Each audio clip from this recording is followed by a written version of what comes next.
creepy chick. They created this unholy trinity with direct links to everything bad that has happened in the last 3 years. It's like Jason Blossom's death begat the Black Hood, which begat the Gargoyle King. But the Gargoyle King existed before Jason was killed. And it's a case of the serpent eating its own tail. It's a vicious cycle of never-ending madness that turns back on itself over and over again until someone breaks the chain.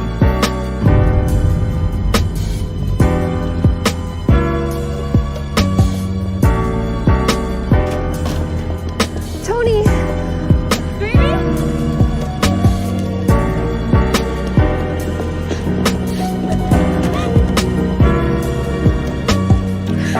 We were just coming to save you from the farm.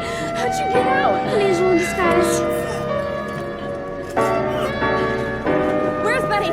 She's been hunted at Thornhill with all the others. What are you talking about, Nana? Your mother has been preparing for this for weeks, if not months. It's the grand hunt. We have to go there. We have to save them. Poisons! Serpents! Let's ride!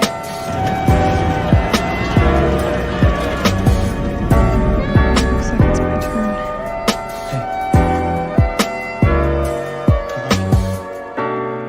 I love you too.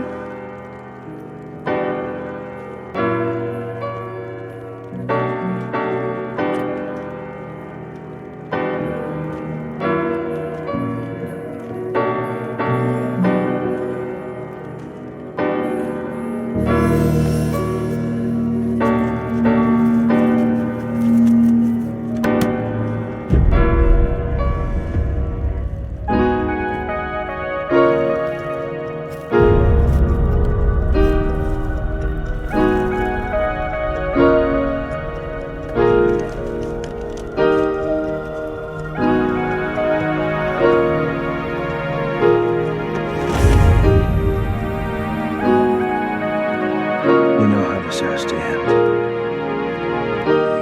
You have to kill me, Betty. That's your heart. That's your truth. You can't deny your destiny. Make me do this, please. Either kill me, get the antidote, or I will kill you and your friends. You have till the count of 3. Either shoot me or I'll shoot you.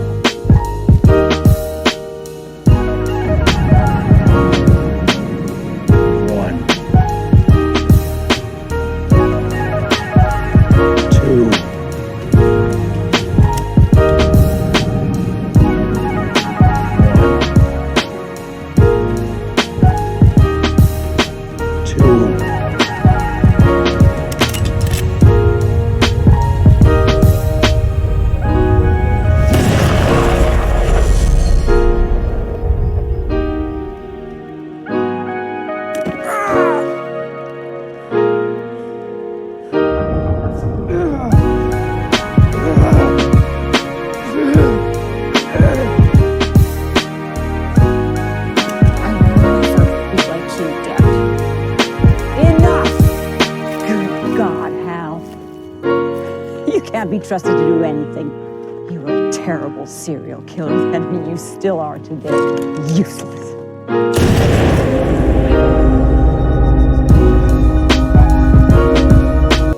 Terrible serial killer, and you still are today. Useless. Al, you can't be trusted to do anything. You were a terrible serial killer, and you still are today. Useless. Can't be trusted to do anything. You're a terrible serial killer, and you still are today. Useless.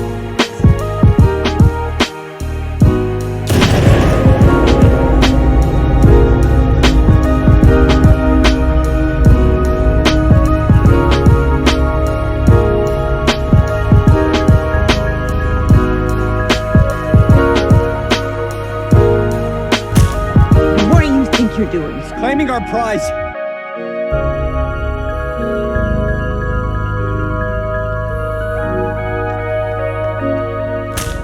And what do you think you're doing? Claiming our prize. We won, didn't we?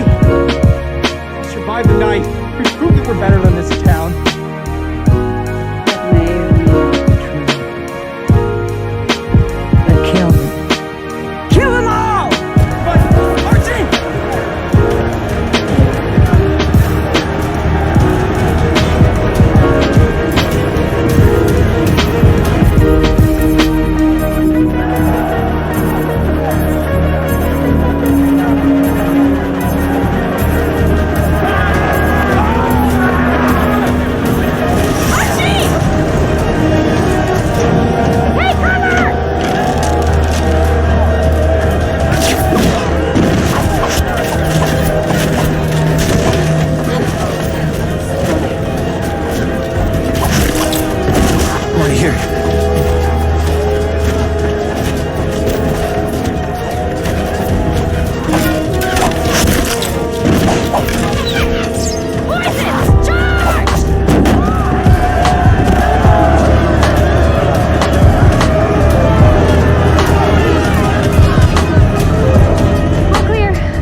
future was ours to write.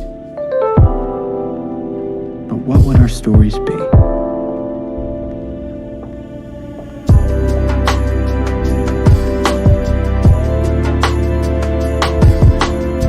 Welcome home, JJ.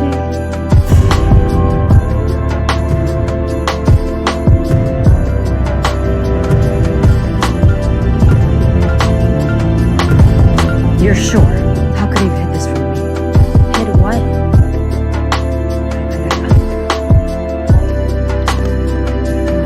What? That was your attorney. What was Daddy hiding? Hands up now. Agent Ardelia? What the hell is going on? Hermione lodged you under arrest for conspiracy to commit murder. Your own husband's. Veronica, listen to me. He's going to be fine. Okay, call Sourberry, talk to him. I love you, Rita. I love you too, Mom.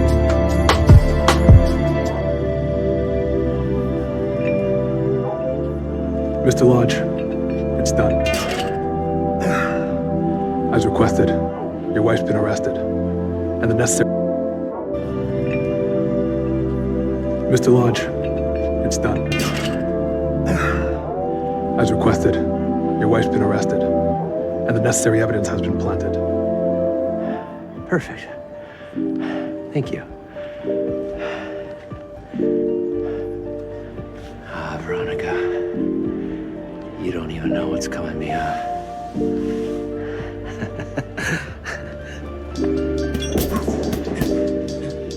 Can we take 5? Yeah. Sure, man.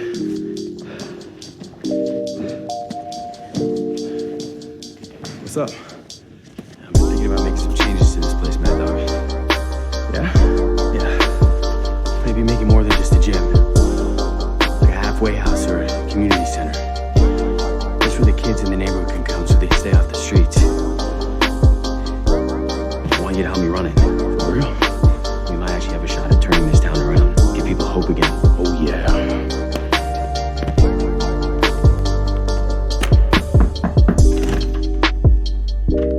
Can I help you, Mr. Jones? I'm Agent Smith with the FBI. Is Betty Cooper here by any chance? Is this about the lodges? No. It's about your mother. My team's been investigating Edgar Evernever for quite some time now. We almost had him 2 counts ago. What were you waiting for? He and his kooks took over the Sisters of Quiet Mercy months ago. We had someone on the inside, someone tasked with getting close to Edgar, gathering intel. We were waiting on her word. Your mother. She's working with us. My mother is an FBI informant? She's been helping us build a case against Edgar Evernever and his farmies through organ harvesting, all of it. You knew about the organ harvesting. It's vital that we find your mom ASAP. Which is why my team and I are going to be setting up shop here in Riverdale until we can safely locate and extract her. I mean, is there anything we can do to help? That you might ask. You two are quite the detectives around these parts. Is there anything we can do to help? Seem weird, but do I know you? As a matter of fact, yes. It's no coincidence that your mother and I found each other. You see, I'm Charles, your brother.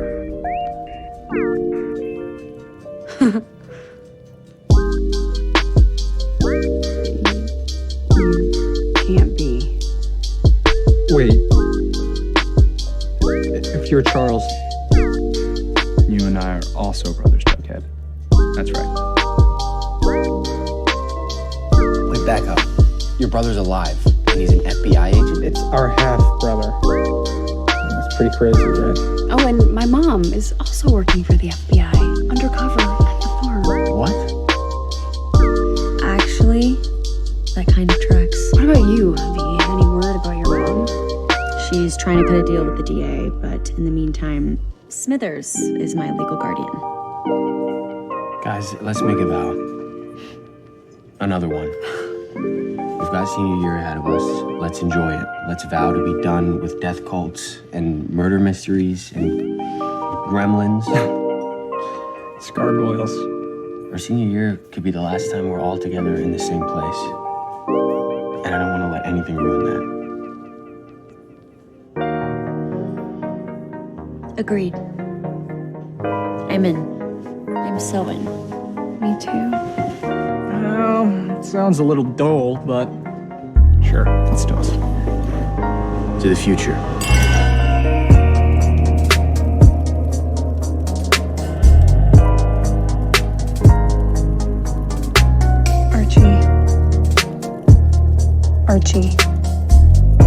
Archie. Are you listening to me? Yeah. We have to burn all of our clothes, including Jughead's beanie. We'll wash off the blood in the swimming hole. After tonight, we never speak of this, ever. Not to each other, not to our parents. No one. We finish our senior year, we graduate, and we'll go our separate ways. That is the only way that we won't get caught.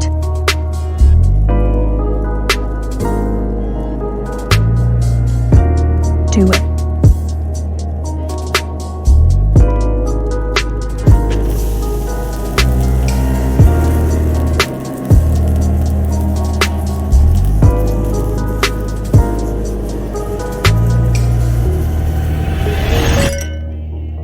Friends forever. Friends forever.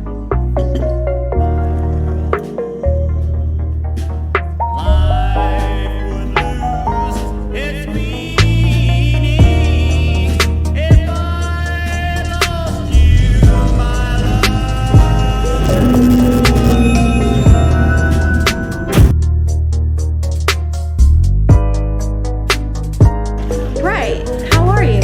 Great. Normal. Sure, yeah, okay, that's definitely something a normal person would say, and not someone who has a bunch of jars full of toenails in their closet. Anyway, so this wonderful conversation continues, and ultimately, Griffin agrees to sit down and give an interview for Phoebe's little movie thing. I feel like we have such an opportunity in this really connected world to get to know each other. Maybe even wipe away some hatred based on stereotypes. And what do we have to show for it? Snap streaks. Makes me want to throw my phone in Lake Michigan. Oh, those gosh darn young people and they're snap streaking and fun having. I don't like it. Like, seriously, now, is this kid 18 or 80? Like, what teenager would talk like this? So after the interview, Griffin walks Phoebe to the train station where they talk about, like, where they want to go to school and their futures and all that kind of stuff. After they say their goodbyes and Griffin's about to just walk away and go on living the rest of his life, he gets an idea. Hey, look, I was wondering if maybe you wanted to hang out. Just in general. Flexible. Griffin, that's so sweet. I just can't. But I mean, come on, you really think Griffin's just gonna give up that easy? Psst, ha! Nope. He goes home to his $10,000 music equipment, totally relatable, right, kids? And makes a mixtape for Phoebe, which is one of those ideas that never works, by the way. I mean, let me tell you, one time I spent a whole weekend making a mixtape for a girl I liked, and all she said to me was, "Who are you?" So yeah, just don't even waste your time, alright? Anyway, so Griffin sends it off to her, and sometime later gets a text from Phoebe thanking him for the mixtape?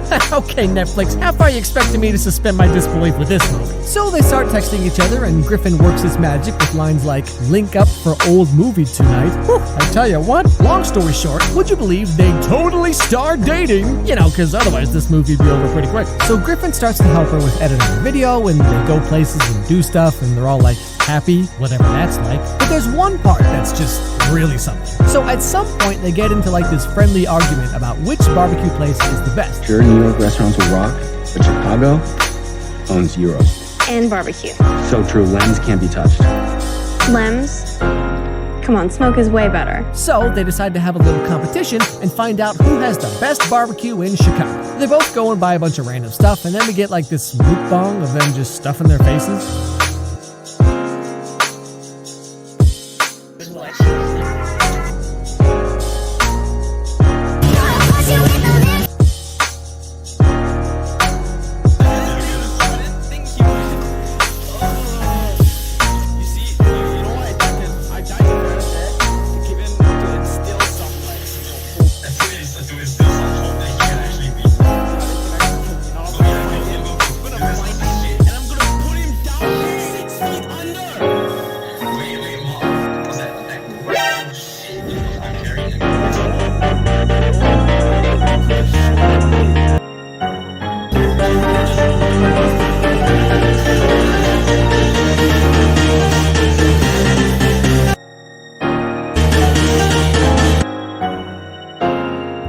What do you say we call it a draw? Nice.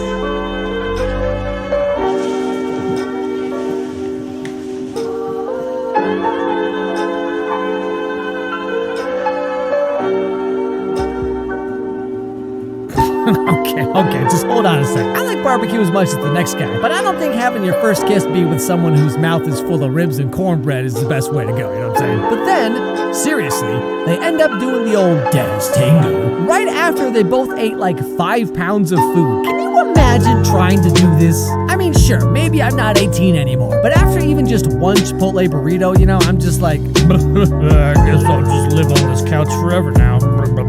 But anyway, so that happens, and later in the movie, Griffin's walking around downtown for whatever reason, and he sees his dad getting all with a woman who's not Griffin's mom. Now, naturally, he's feeling confused and upset, and with no one else to really talk to about it, he goes to see Phoebe. But when he gets to her house, we get one more little wrinkle in the forehead of the movie. I'm not really good at metaphors.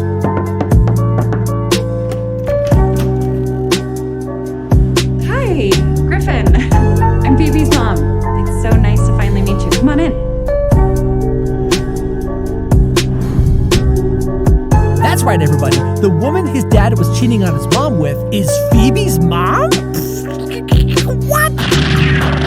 Now, as you can probably imagine, this puts Griffin in a really awkward position. Of course, he really likes Phoebe, because I mean, come on, she's just so adorable. But now there's this whole other issue going on that she doesn't even know about, and on top of everything, he didn't even get to eat any of that cornbread the other day. So, he's just a whirlwind of emotions right now. After thinking it over and weighing his options, he makes the grown-up choice to ignore the problem and hope it goes away on its own. Now, later in the movie, our characters are at another party, because, everyone else gets invited to all the parties. Well, that's cool, guys.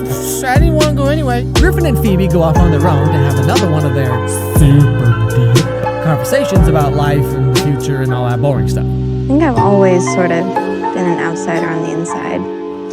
An observer, for sure.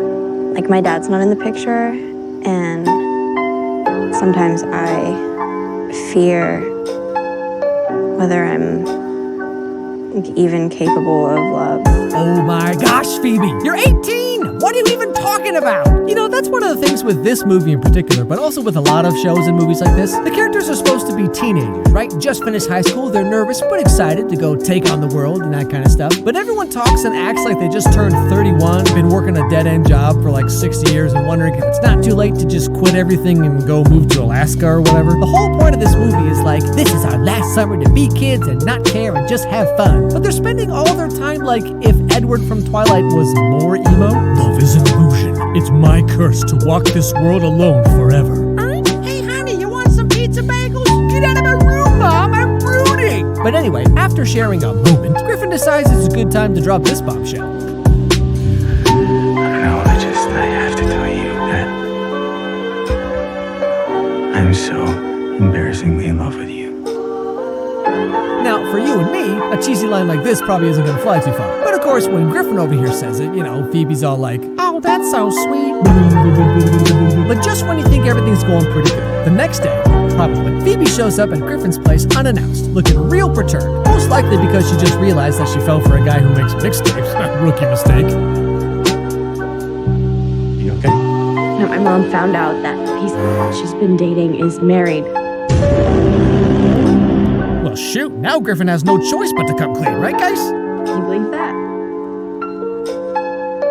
Attaboy, Griffin. Now, realizing he should probably get ahead of this as quick as he can, he takes her outside and finally tells her the truth. But when he does, well, Phoebe reacts about how you'd expect. You knew? Phoebe, I'm sorry. You've known how long ago was that? Like a week? 5 days.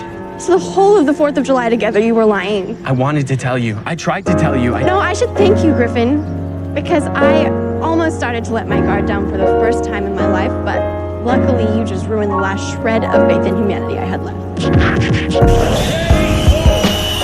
So then we get this sad montage of everyone going about their lives, but just, sad. Now, despite overwhelming evidence against this, Griffin's a smart guy. He knows that he and Phoebe are probably not getting back together, but he still wants to make amends somehow. So he heads over to Phoebe's house, and then this happens. Phoebe isn't home. She doesn't want to see you anyway. I came to see you. Yeah, actually, this is kind of a serious conversation, guys, all right, if you don't mind. I understand how awful this must have been for you and how it must have impacted Phoebe. I guess I didn't understand. That was selfish.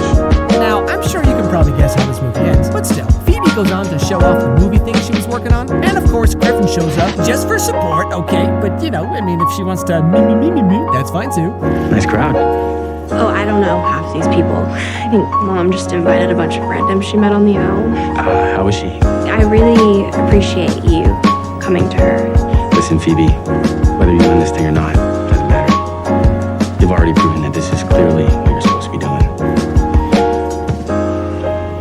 So then he walks away, disheartened, but at least he apologized and gave it a try, right? He walks over to some skating rink carnival type place to think about life and what songs he's gonna put on his next mixtape, I assume. And right then, guess who shows up? And then she's like, hi. And then he's like, hi. And then they all live happily ever after for the next week or so when they both go off to different colleges and realize that the only thing they really had in common is that they both liked barbecue, I guess. Now, like I said at the beginning of the video, although this story is like the main one, the movie has a bunch of other smaller stories that play out, between all the kissing. Like, we have this one guy whose entire goal that summer is to do the devil's tango before he goes off to college. Because as everyone knows, right, college is the one place where it's notoriously difficult to do that. But he just kind of keeps failing over and over again and nothing's really going his way. So he gives up and decides to just work and try and save some money. So we're all finished, Mrs. Davis. Oh, not Mrs. anymore.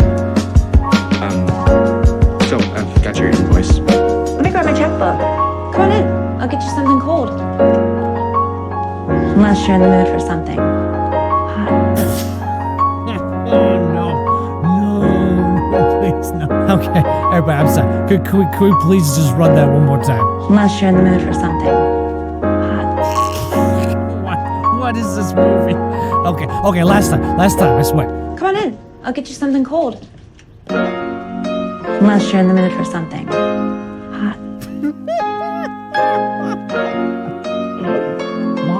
And trust me, there's a whole lot more scenes like this in the movie, but you'll just have to watch it for yourself. But yeah, so real talk, it's not really a bad movie per se. Like, for what it is, it's enjoyable enough. I guess my main issue is just with the entire premise. It's a bunch of jaded 25-year-old teenagers who are obsessed with enjoying their last summer ever. Because, you know, once high school's over, I mean, you might as well just move into a retirement home, am I right? Gosh darn young people! And like I said earlier, everything they're trying to do in this movie only gets easier and better over the next 4 years. So, like, what is this movie even about? It's like a celebration of misunderstanding how life works. But still, I guess there are worse things you could watch on a Friday night. So, you know, check it out if you want.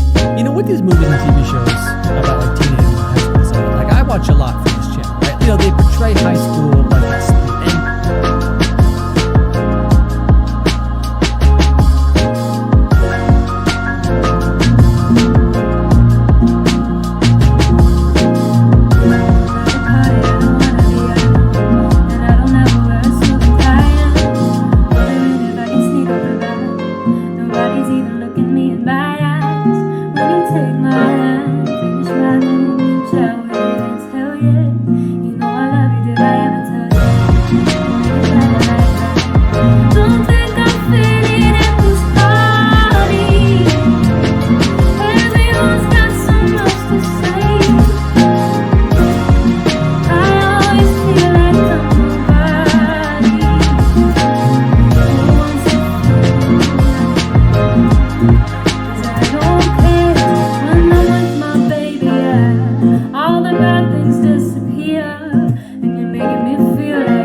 It's true. ART. Art comes in many forms and mediums. Painting. I know what you're talking about. But everybody else doesn't. Anyway, let me finish my fucking story. This is good apple juice. Anyway, God, fucking just get to it, Sarah. That's what I'm thinking to myself.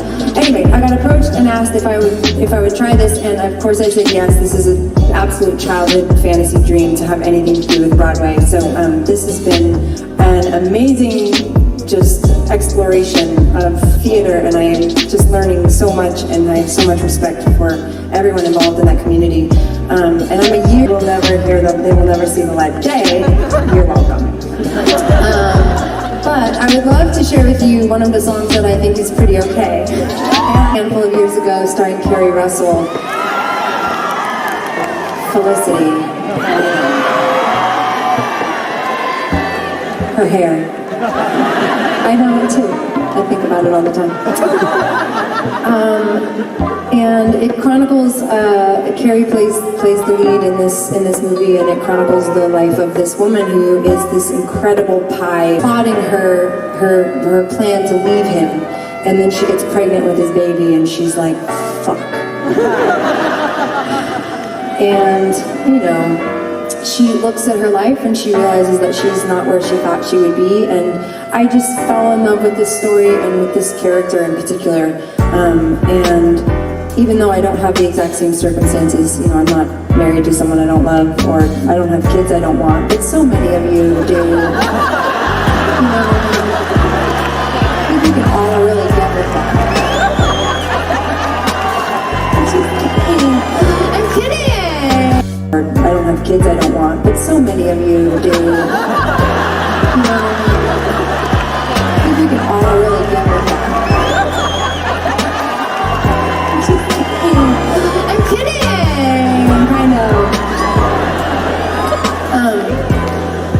Anyway, so this is the part in the arc of her journey where she's looking back at her life and just reflecting on who she has become and who she feels like she's lost.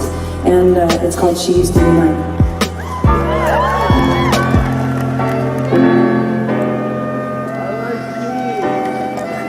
Yeah, I like cheese too, sir. Yeah, I like cheese too, sir.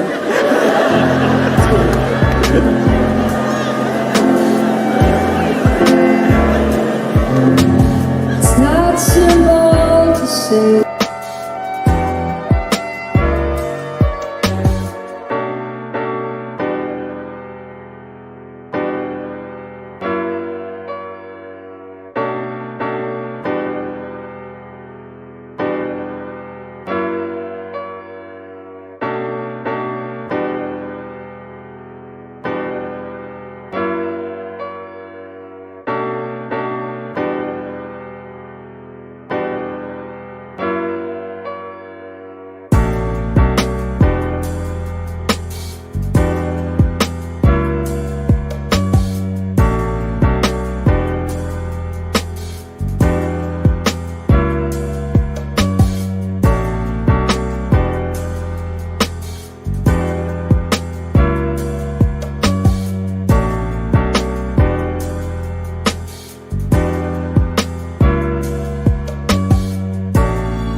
these shoes and this apron, this place and its patrons, taking more than I gave them.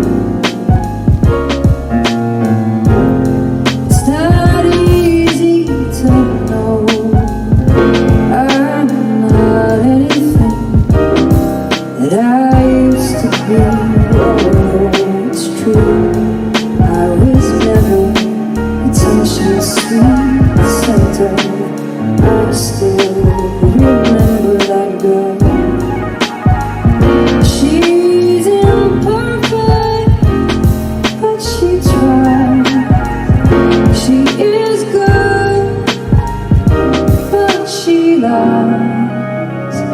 She is hard on herself. She is broken, but won't ask for help. She is messy, but she's calm. She is lonely. Most of the time, she's all of this mixed up and baked in a beautiful pie. She is gone, but she used to be mine.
in the description if you want to download the 3rd string, 2nd finger on the string. And here's E minor.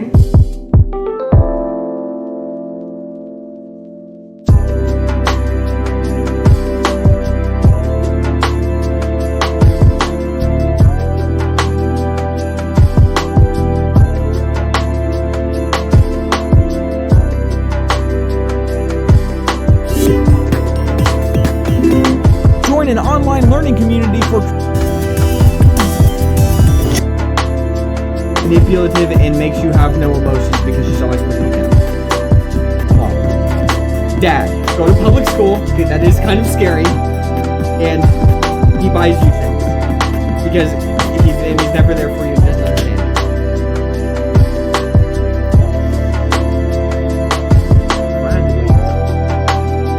you. It seems like in this situation, from the information that I have received, Josh.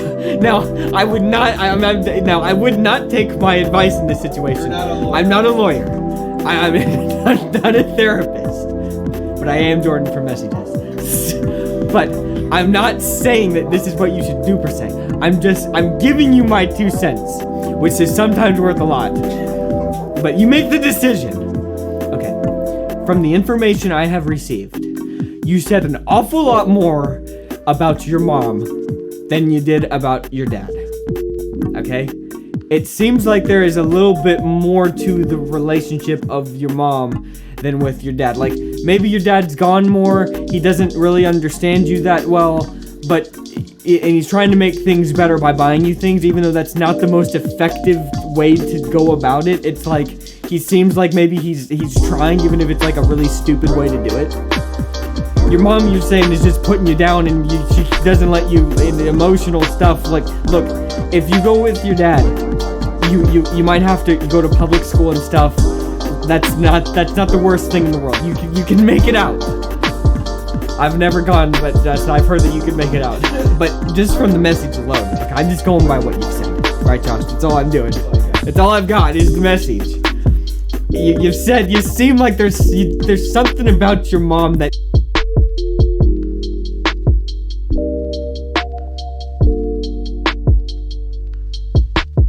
What is going on, everybody? Welcome to this very unique video. Today, we're doing something different.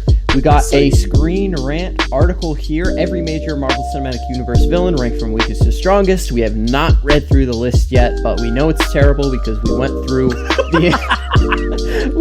the entire ranking they had for the heroes, but that video ended up being an hour long. So we're going to publish that privately, and if you guys are interested in seeing our reaction to that list, it's really funny. You can join our Discord, and we will give you the link to view that privately. But this one we're posting publicly for all of you to see. Today, I have with me my partner in crime, Nick Isolde. Hello. So, yeah, I mean, it's pretty straightforward. They ranked everybody from weakest to strongest. We're going to take a look at the list and, laugh at it probably.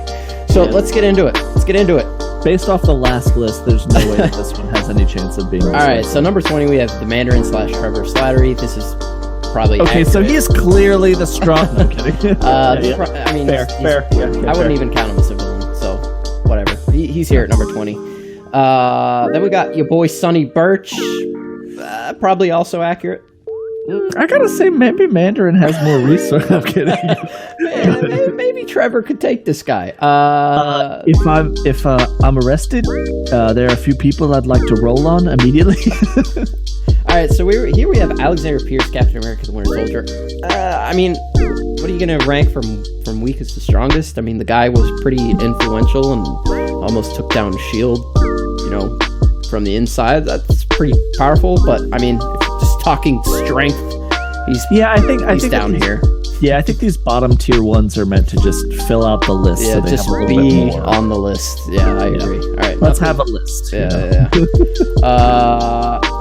Okay, here we got number 17. So this is like the first guy with actual powers on here. He went toe to toe with Iron Man. Like his hot powers are pretty strong. I mean, you can cut through Iron Man armor and stuff like that. So yeah, I don't think that this guy would. I don't think. All right, I don't know what the rest of the list looks like, but in terms of Iron Man villains, he's definitely the strongest. He would easily beat Whiplash, Obadiah Stane or even the enhanced version of Whiplash when he has the Iron Man armor.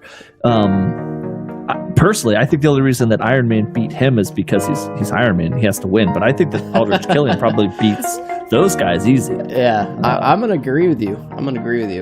So Aldrich Killian coming in at we'll call this last because let's be honest, the other guys didn't really count. Ceremonial last. Yes. So Aldrich Killian last, and then we have Whiplash. We just talked about it. Whiplash he's not that real. I want my Boyd. My Boyd. I mean, he's kind of cool, I guess. He went up against some of the weakest Iron Man armor ever. But I mean, Aldrich Killian was going up against 50 Iron Man armors and was holding his own. So I don't understand why Whiplash is here. Because Aldrich is above Whiplash. All right, so that's an easy one. Whiplash in the wrong spot. That's also good. What in the? All right, guys. So this is the end of the video. We don't need to go any farther. Dormammu at number 15 is the most embarrassing ranking. If I would have thought that he would have been number 1 or number 2. The fact that he's at 15 means that who wrote this? Let's belittle that person. I'd like to belittle them by name, if at all possible. Oh yeah, sure. So let's find out the name of this person. Chris Ladani. Listen, Ladani. Okay. Ladonda. I'm sorry I screamed, everyone, but it was just an emotional reaction. All right, can we skip past this because there's no point? No. We have to talk about Dormammu, who is a multiverse powerful being. He literally destroys dimensions. The only reason he didn't even lose. He didn't lose. He got so frustrated with Doctor Strange and he was like, I'll come back another time. Yeah. But they beat him with convenient thing. I guess hold on. Let's put it this way. Without the Time Stone, there's no possible being in the Marvel Cinematic Universe that could beat Dormammu. It's just Thanos couldn't beat him because the Infinity Gauntlet doesn't work outside of the dimension that Earth exists in. So once Thanos went into the dark dimension, he would have died. Exactly.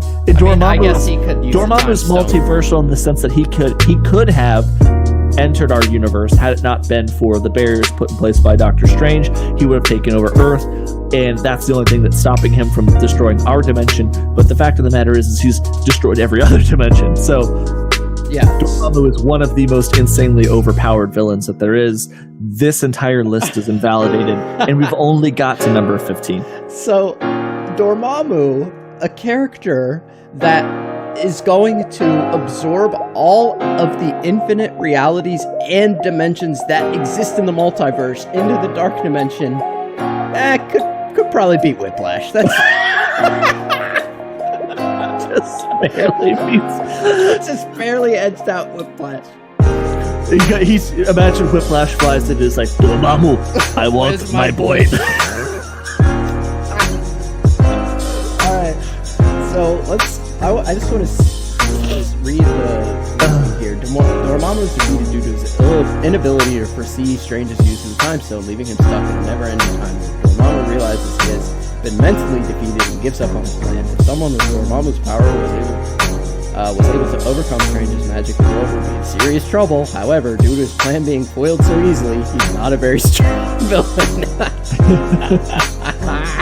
All right, this is the best. Cool. Okay, cool beans. I don't know if Obadiah Stane could beat Dormammu. All right, so he's like, listen, Dormammu built this in a cave out of scraps. Get the fuck out of here, dude. And again, we think Ironmonger will probably lose to Aldrich Killian. But I don't know. He probably loses to Whiplash in the second suit because let's be honest here. Iron Man, any version of Iron Man beats every version of these villains. Aldrich Killian beats every version of Iron Man until the point that Iron Man has the experience that he has in Iron Man 3. Obadiah Stane is well below Dormammu. Well below Dormammu. He's well below, below Obadiah Stane solos Dormammu. What are you talking about, dude? God damn. It's true. Okay, so it's Obadiah. Okay, so why isn't he at number 1 then? Because everybody else also one-shots Dormammu. We don't. Except for Whiplash, who barely gets a shot. I'm so happy we're doing this. Okay. This one is way better in terms of... It's already better than the Heroes one, so... Okay, Aaron Cross is number 13, Yellow Jacket. Okay, so I think that this is one of those things that is, because Darren Cross only has one appearance, like most villains, he's going to be relatively lower in the list. I agree that he could beat everybody on this list, minus Dormammu, up until now. Yeah. I still think that he probably beats a lot of people that we're going to see later. But... Yeah, because of the fact that the Ant-Man technology and the fact that he has the more advanced suit is it's going to be debatable. But we'll see what's on the rest of this list. But he definitely solos Dormammu. All right. So here we have Abomination. Holy shit, he's really low. Yeah, he seems low, but there's a lot of strong villains. Yeah, that's true. We're at number 12. We're getting kind of up there. Yeah. But no doubt he defeats everybody below him, especially Dormammu, who he one-shots. Yeah, and this, so remember he's got spikes in his elbows. Dormammu doesn't. So yeah. I mean, Abomination is a combination of the Super Soldier Serum in the MCU and the Hulk's gamma radiation that helps him. So he's a very physically powerful being. He's able to pretty much body the vast majority of physical Marvel, or at least physically powerful Marvel heroes.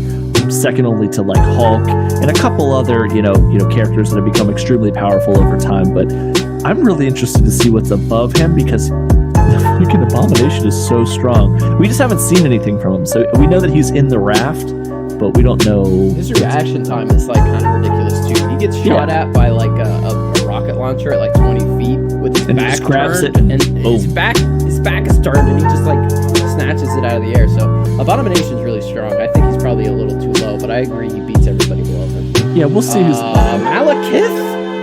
Are you kidding me? Are we talking about Malekith with the ether, or are we talking about base level Malekith? Because let's see, Malekith's ran a terror against. Yeah, so there's nothing. I mean, with the ether, he's definitely one of the most powerful villains in the Marvel Cinematic Universe. He's planning to shroud the entire 9 realms in darkness, effectively ending them, which will put them at like at least planet level. In terms of without the ether, though, which let's say Malekith doesn't have for 99% of the time that he's shown ever in the MCU, Abomination destroys him. Yeah. I think that he probably loses in a fight to almost everybody on this list, except for Dormammu, because Dormammu is so weak. Yeah, Dormammu has no abilities. With the Aether, he beats Abomination without it. He loses, but he beats everybody else below. So yeah, agreed. Pretty accurate. Ronan the Accuser. Hey, hold up, way too low. I think. I don't know. We'll see who's above him. Ronan's very physically durable. He tanks the shot from the Hadron Collider, whatever it's Hadron Enforcer. Hadron Enforcer. Hadron Collider is what we have built here on this planet. But Rocket builds that gun that's capable of blowing up moons. When he has the Power Stone, he tanks that. So that's an incredibly powerful feat. He's very physically dominant. Drax like casually destroys him. Yeah. With the Power Stone, is able to just destroy the entire blockade on Xandar.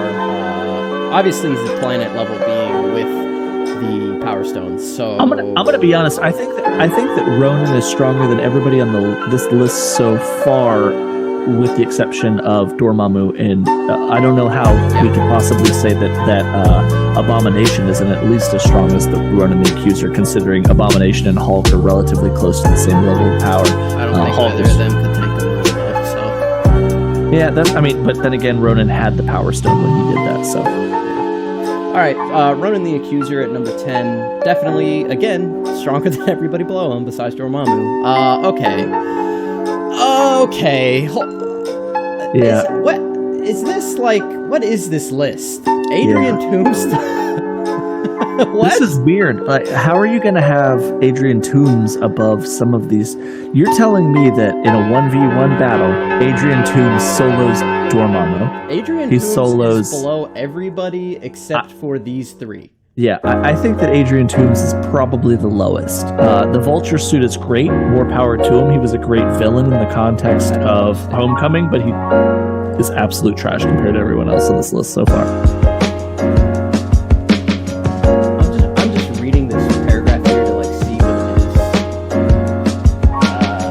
Is there something about Bizarro World where The you just strong can't shut villain up? can be measured in several ways.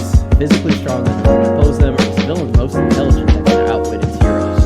Okay. Yeah. I mean, shut up. Yeah, like this is Even if we're going like on outsmarting ability, Adrian Toombs is lower than Alexander Pierce. Like, what are you talking about? Yeah. Get out of here. He's like a street level thug. Aldrich Killian definitely bodies Ultra in terms of like brains. And if we're not going off of brains, then like Ronan's a big idiot. He should be last. Like, I don't know. Ronan is a leader. He's a commander. I mean, I guess, but like he doesn't do anything. He's hundreds of years old as well. So it's one of those things. All right, so Adrian Toombs, Solos, Ronan, and what I just saw pissed me off. Go down. Ultron? Are you fucking kidding me, dude? Ultron is so powerful. He's made out of vibranium. He has the entire internet at his hands. Ultron's really strong, but I don't think he's above. Absolutely, he's above Ronan. I don't. Not Ronan with the Power Stone. There's like a 0% chance. No way. There's no way. Power Stone one shots him. You get it? With the Power Stone, yes. Yeah. But with the Power Stone, Ronan's strong. But Ultron is without that, Ultron kills everybody in this list easy. I mean, he is made out of vibranium, so it's hard to say that he loses to anybody on this list so far. Okay.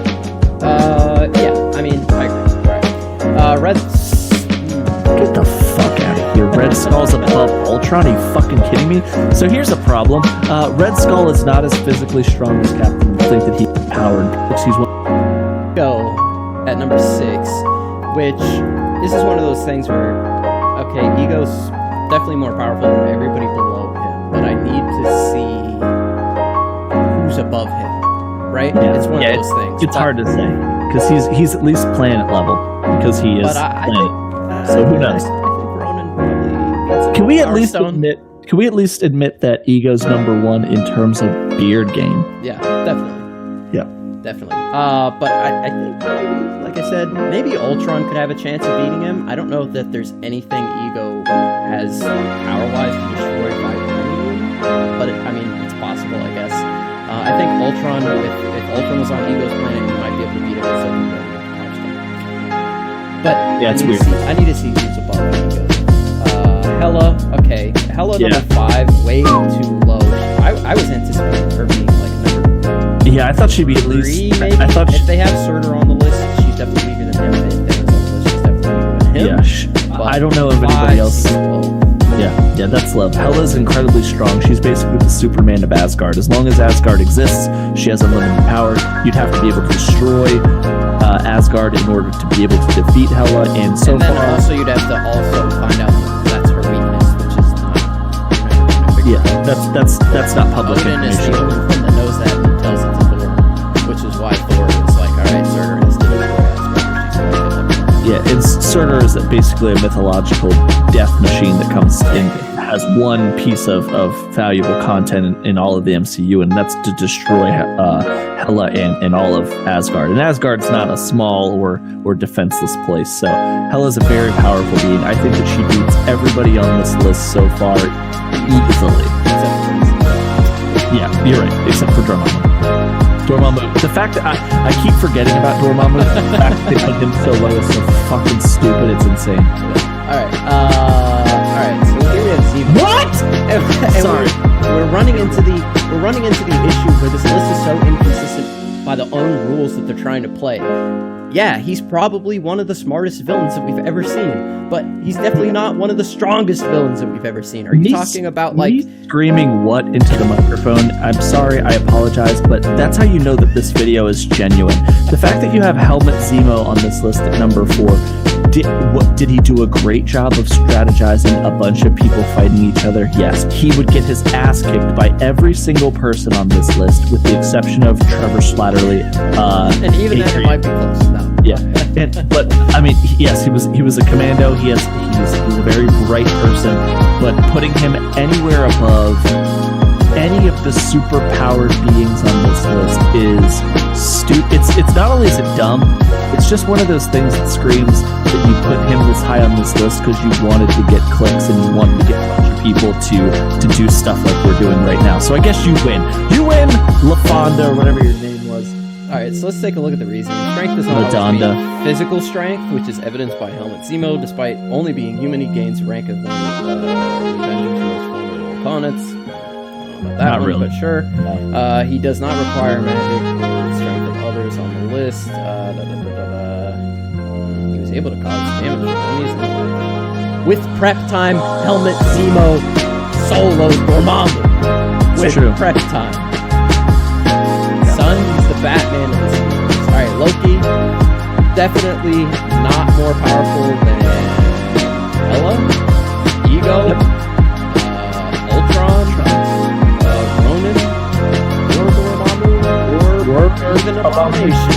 So, why is he so high on the list? The world will never know.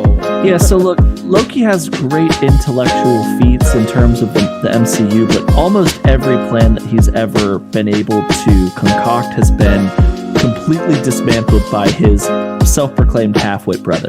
Like, Thor is not the smartest person in the MCU, but Loki always loses to Thor. In Loki, maybe the god of mischief, and I think that Tom Hiddleston plays him excellently. The character of Loki in comics is very interesting, but he immediately gets bodied by every person that you just listed on here. And there's nothing in this body of text that tells me anything other than he's a popular character, so let's put him up here. Let's put him high. So this is what makes him stronger than the average villain. He's impossible to detect, except in Ragnarok. Thor exactly predicts what he's going to do when he tries to betray him, and he zaps the shit out of him. So, there you go. Yep. Right. And let's not forget that if he's so impossible to predict, how come Thanos did get stabbed in the neck by him and then immediately broke his neck and killed him? Like, he's very easy to predict. If you know that somebody is always going to do the thing that you don't want them to do, they become very predictable. So there you go. Loki at number 3. All right. See, now this is just the list is just inconsistent and terrible. It's very inconsistent and having Eric Killmonger is a great villain. I enjoyed seeing him in the film. He gets killed by Ultron. He gets killed by Dormammu. He gets killed by Abomination. Like, you can't make a list called weakest to strongest when the actual list is your least favorite to your favorite. Like, exactly. That's what it is. These characters are not physically or even mentally as powerful as some of the other ones on this list. Eric Killmonger versus Dormammu. Eric Killmonger one-shots, bro. Are you kidding me? Like, it's just so silly. Like, even saying that Killmonger would be able to beat Loki is a bit ridiculous, in the sense that Loki is a fucking frost giant. Like, he would punch Killmonger and kill him in one hit. That's the end of Killmonger forever. And I'm fairly confident that Loki is a far better tactician and far better villain than Killmonger is. Yeah, and don't get me wrong, was able to get through 2 phases of his plan, but he ultimately doesn't even get close to unleashing the chaos that he wanted to. So it's like he didn't even make it out of Wakanda. Nobody knows who he is. How great was he really? Exactly. He's Zemo should be ahead of him in terms of planning and actually getting close to accomplishing your goal. Yeah, because Zemo technically won. He got part of what he wanted done. He got the Avengers to break up. He proved his point. Killmonger didn't even get. He had Wakanda for a hot weekend. That was it. Yeah. So he probably got drunk the first night, and the second night he was like, "Oh shit, Black Panther's coming back. All right, I'm done. Let's hope that they at least got number 1 right. All right, Thanos. Yeah, Thanos is definitely number 1. Except he's not, because Dormammu is. But whatever. Well. Yeah. I think technically you're probably right, because if Dormammu was in our dimension, the power of the Infinity Gauntlet would probably be able to stop him if fully realized, but in any other dimension, Dormammu's stronger. Mm-hmm. So if Dormammu transported him to another dimension, again, this is a lot of weird...